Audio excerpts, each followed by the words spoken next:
Praise God. Hallelujah.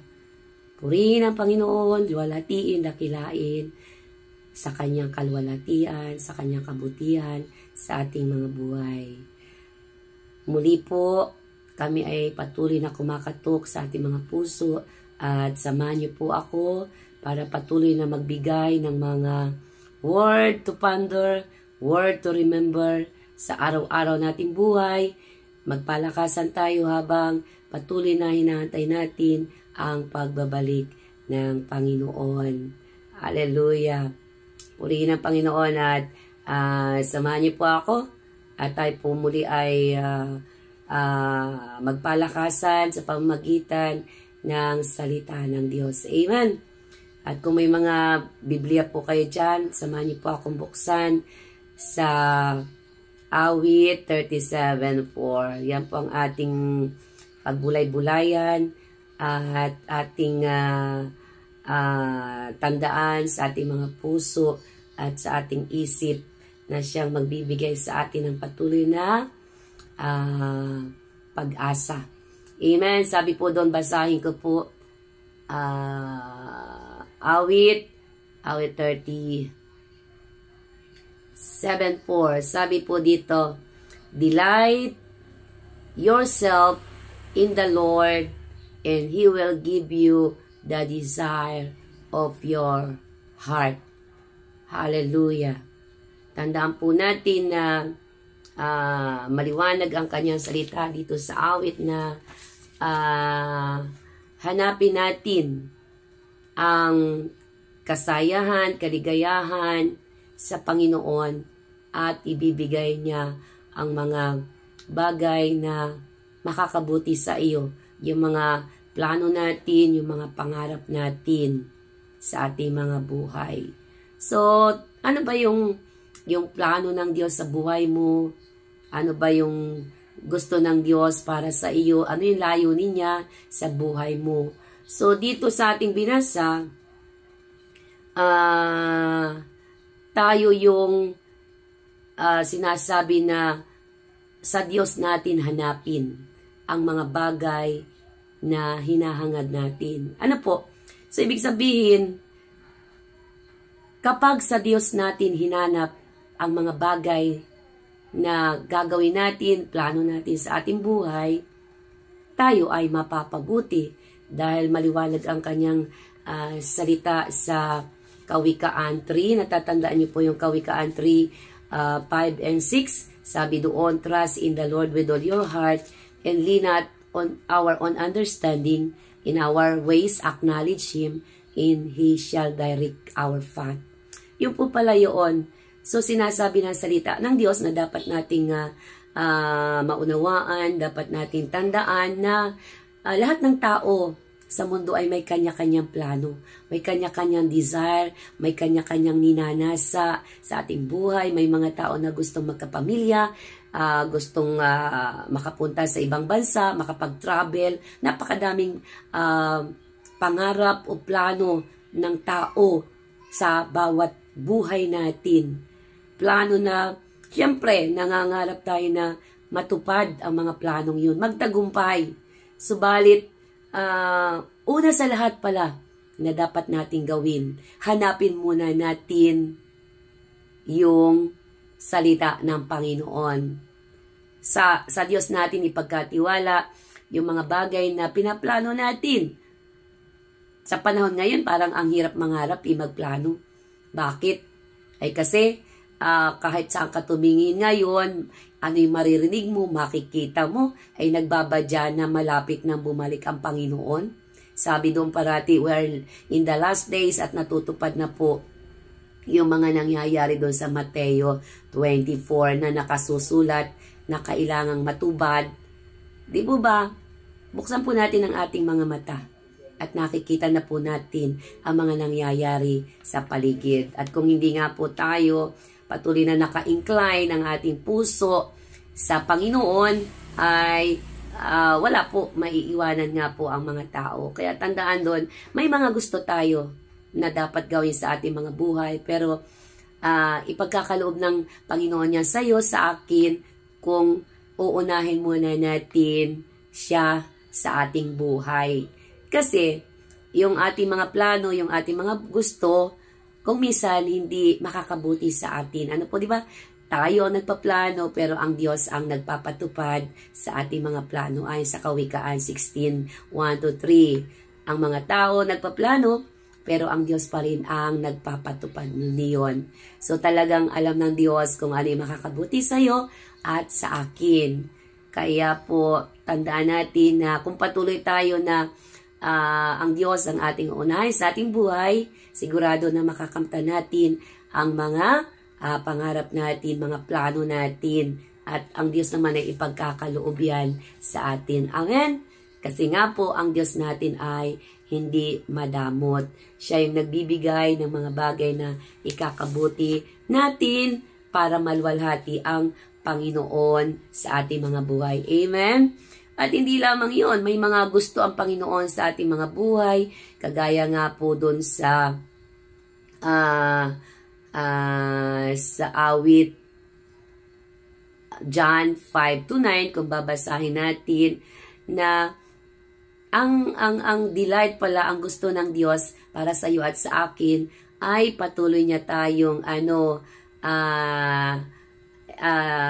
rescue sa bawat ginagawa natin.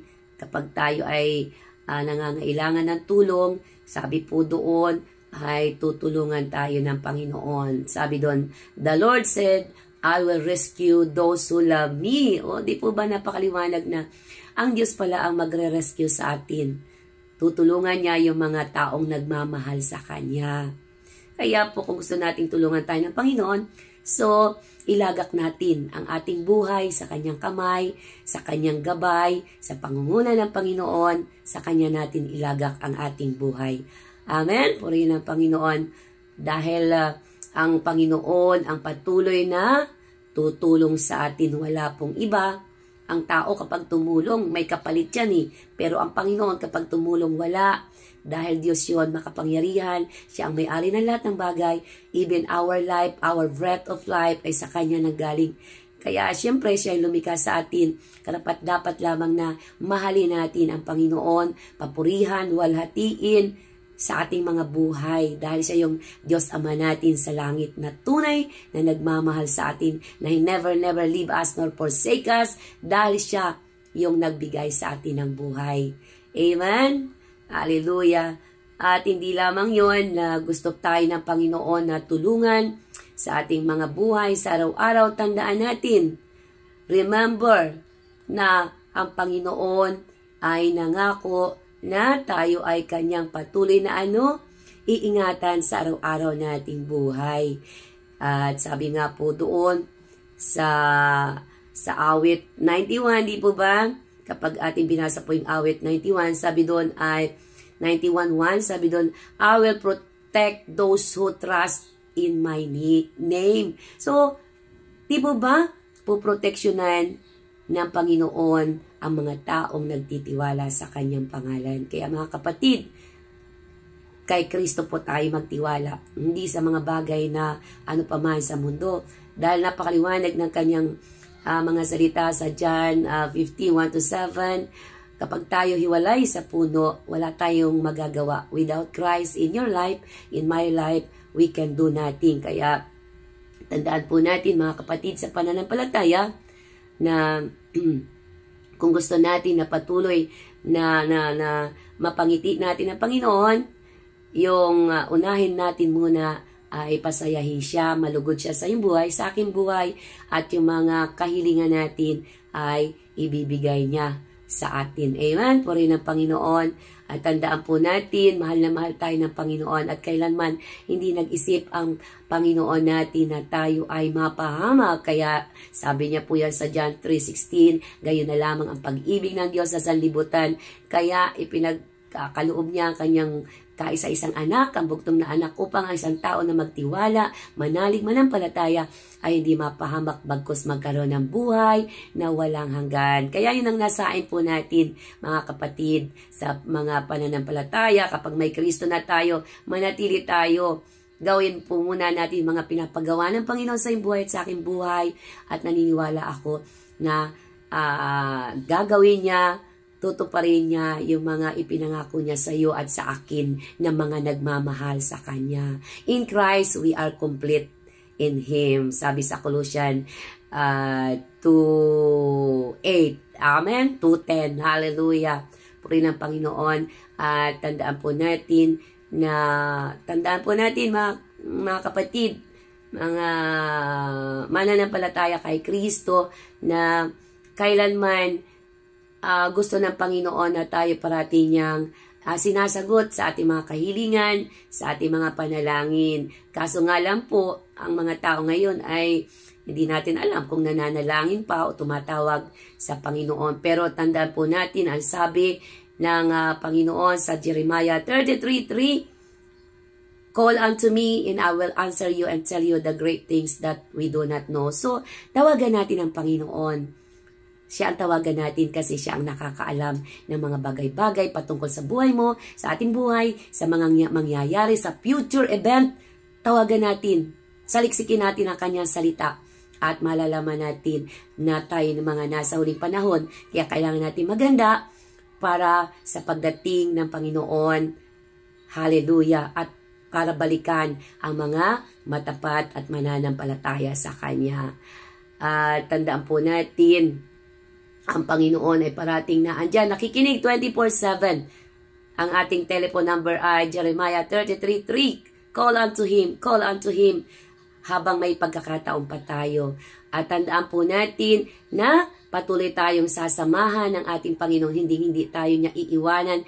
I will be with you in trouble. I will be with you until the end of time. Kaya po tandaan po natin yan. And the Lord will rescue us. Iingatan tayo ng Panginoon sa araw-araw nating buhay. At lalo tigit sa panahon natin ngayon. Amen. Purihin ng Panginoon. Tandaan natin na ang Panginoon ay may nakalaang gantimpala sa bawat isa na magtatakumpay sa Kanya. Yung pananampalataya natin. Kaya po ang mga reward natin na tayo patuloy na bigyan ng mahabang buhay ay nasa kamay ng Panginoon. Kaya po tandaan natin mga kapatid, at tandaan natin, word to remember, word to ponder. Ang gusto ng Panginoon sa ating buhay ay patuloy tayong iligtas, bigyan ng buhay na walang hanggan. Yun yung isang layunin at purpose ng Panginoon kung bakit tayo ay binigyan ng buhay. Yung tayo makasumpong ng eternal life. Kaya yun ang nasain natin, mga kapatid. Kung may nanasain tayo, yun na po yun yung matanggap natin yung buhay na walang hanggan. Dahil yan yung pinakamagandang aginaldo regalo ng Diyos para sa iyo at sa akin at sa buong sangkatauhan. Kaya tandaan po natin na napakahalaga na ang Panginoon sa pagbabalik niya yan ay tayo ay makasama. Kaya po tandaan natin, patuloy po natin na iniimbitahan ng mga tao na wala pang Kristo na ito yung mga bagay na dapat natin tandaan kung tayo patuloy na magdi-delight sa Lord. Siya yung number 1 sa ating buhay, sa ating puso. Siya yung susundin natin. Mamumuhay tayo ng ayon sa kalooban niya, na andun yung kanyang pagsama, ang gabay, yung pagpapala, at lalo tigit yung buhay na walang hanggan ay ipagkakaloob niya. Nasain po natin na yung ating pangalan ay parating nakasulat sa aklat ng buhay upang sa pagbabalik niya ay kasama tayo sa candidate. Hallelujah! Kaya po inaanyayahan ko yung mga makakapanood po ng video na to, ng word to remember na ito na wala pang Kristo. Inaanyayahan ko po kayo na tanggapin ng Panginoon. Hallelujah! Ama, sa pangalan ni Jesus, ako po'y lumalapit right now. Ako po'y makasalanan, hindi ko po kaya na iligtas ang aking mga sarili. Sa mga oras na to, nagsisisi ako. Ina-acknowledge ko na makasalanan ako. At sa mga oras na ito, Ama, patawarin mo po ang buong pagkatao sa puso, sa isip, sa salita at sa gawa. At inaamin ko na ako'y makasalanan. Sa mga oras na to, Lord, patawarin po ako at inaangkin ko ang kapatawaran. At patuloy niyo pong isulat ang aking pangalan sa aklat ng buhay at ako'y makasumpong ng kaligtasan na aginaldo mo. Ama, maraming salamat po. Ina-acknowledge ko ikaw na si Kristo na namatay sa cross at muling nabuhay at babalik ka para sa amin. Salamat po, Ama. Maghari ka sa aking puso, pagharian mo ako upang hanggang sa pagbabalik mo, makasunod ako sa kalooban mo at na makamtan ko yung regalo mo na buhay sa langit. Maraming salamat po, Ama. Inaangkin ko po ang tagumpay sa umagang ito, sa kapatawaran at kaligtasan na ipagkakalo mo sa akin sa pangalan ng iyong anak na si Jesucristo lamang. Amen, amen. Palakpakan po ang Panginoon. Nawa po tayo po ay nagpagpala sa umagang ito, sa salita na ating narinig. Tandaan po natin, remember natin po ang pangako ng Diyos, ang kanyang mga salita na patuloy na magbibigay sa atin ng pag-asa sa araw-araw nating buhay. Kaya po maraming salamat po at pagpalain po ng Panginoon ang bawat isa. Ibahagi po natin ang mga ganito na sharing ng Word of God para po mabilis na makarating ang salita ng Diyos sa bawat sulok ng mundo para marami pong maligtas at nang makabalik na ang Panginoon. Maraming salamat po. We give you praise and honor, Father, sa iyong papuri at pasasalamat. At ang parati naming pinapaalala, sabi doon, mahal na mahal tayo ng Panginoon and come back to Christ right now. Dahil napakahalaga ng iyong buhay, ng iyong kaluluwa sa paningin ng Diyos. Delight in the Lord and He will give the desire of your heart. At yun yung kaligtasan na ipinagkakalob ng Diyos sa atin. Maraming salamat po. In Jesus' name we pray. Amen. So, salamat po sa iyo ang papuri, Panginoon. Sa pangalan ni Jesus. Amen. Salamat po at magandang pagpapala galing sa Diyos ay ating maranasan. Glory to God. Amen.